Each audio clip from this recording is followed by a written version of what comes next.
Man, look at that peanut butter. Oh my god, what is going on? Morning, I'm with Hero. We're having our breakfast. Check it out. That's rajma. That is like, it's basically kidney beans. And then really nice fried egg, not oily at all. And then some bread and tea. Cheers! Just visited this waste management area that Hero took me to see.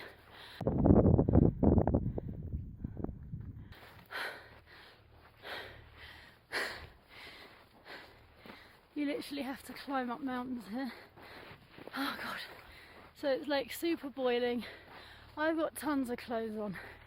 Far too many.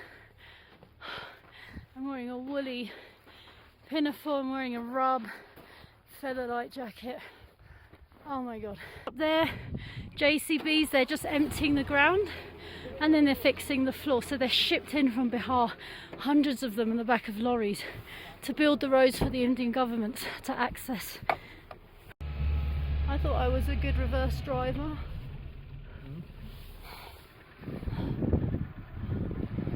But this four-wheel drive is literally reversing on the road to get us. This road is so skinny. Oh god, right now back in the room, it's absolutely freezing. My lips have started to chap. I have 2 jackets on right now. I have a double layered duvet. And I got to meet this amazing guy who heads the Snow Leopard Foundation. I've got an interview with him at 11:30 tomorrow. Hello. You know me, I'll just run up to them and be like, hello Julie, I really need to interview. And they just feel sorry for me. I think they just want to shut me up.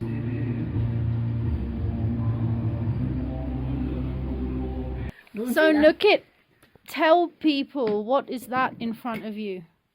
This is my food map. If you hold it up for the camera.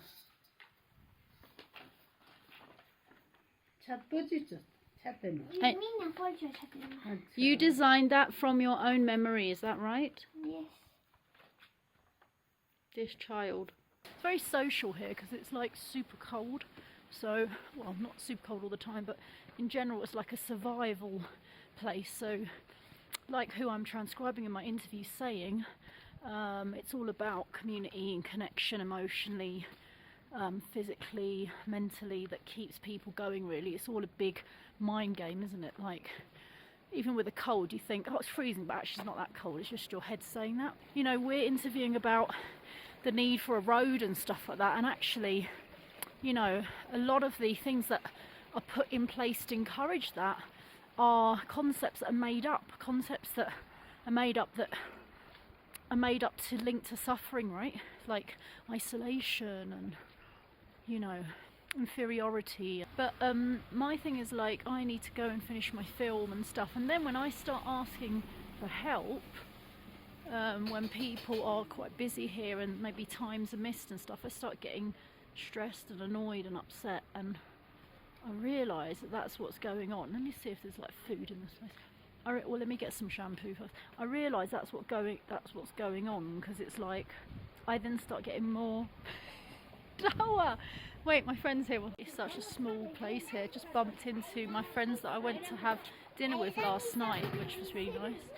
Anyway, what I'm saying is my frustration then becomes like, oh, I'm not doing enough, and I feel like this isn't happening quick enough, and suddenly it's like I get this feeling inside me, and maybe it's triggered by rejection or not being able to go forward. You know, any form of stress triggers these things, but my thing then just becomes like, oh, I'm not doing it well enough, and I start getting frustrated and start shutting down. Like, I don't want to talk to people. My thing is like shutting down and not wanting to talk to people. Shall we see if this uncle can actually make dresses? What's happening is that I'm just like going into this horrible, what's the word, like triggering, where it's just making me feel like I'm not good enough and I'm not succeeding. Then I start making things in my head like, oh, I'm going to be able to write this, but I'm not going to be able to achieve it because I've never been able to achieve anything, and I'll just be stuck and I'll never get part. And I start talking shit to myself. And you know, we've all got these triggers. And you know, that's what I've been taught to kind of recognise, that that's triggering that behaviour. And in the past, I'd be really like, I don't know, like unmindful about it, or just never believe that was linked. But now I'm starting to really see that that is linked to, like, when I don't get my way, or when things are a little bit of a struggle, or, you know, I don't have much patience, and when I'm starting to be like, oh, even technically there's been like loads of good stuff that's happened, but, you know, my head still's like, I want it all, I'm spoiled, I need to get my way. And making film out here is just a whole story. You know, in itself, like, times are different, like, the altitude's different. Trying to wait for people say they'll come, they don't come. It's just mountain time, man, like, proper. That's the nature of the game, man. Like, you don't have a budget, you've got to wait on people that are trying their best to do stuff. And so I just have to learn patience, and then I do realise that I shut down and get closed and start like projecting all this shit onto other people in my head. So it's just good to have noticed that. Right, chapatis that they baked in the morning, peanut butter and apricot jam. Man, look at that, that is ridiculous. Cold pressed peanut butter.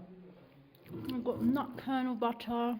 Oh my god, I have to bring like 10 kilos of that back. Where are we going, Lobzang? Oh, we are making our way into Zanskar, crossing 3 passes on the way: Sisila, Singila and Lingshatla. So we have just started, have not yet exited lake. It'll be at least 9 to 10 hours of driving. And recently it snowed in the past. We hope the roads are not that slippery and we make it fine. I need to ask a question. Are we going on the very dangerous 9 hours path? Yeah. There are portions where it's 60-degree down for 15 kilometers or so. Yeah, somebody who is not used to or cannot imagine, they might even pee their pants. So we're gonna check if you're gonna do that or not. I've only been on the 24-hour safe person, but you know, Zanskaris, I was telling to, oh, I don't know my friend's name. I was telling to Mr. Lobzang that Zanskaris are a little bit like mafia. So, you know, they go for the dangerous life. So let's see now. That's in our DNA, you know.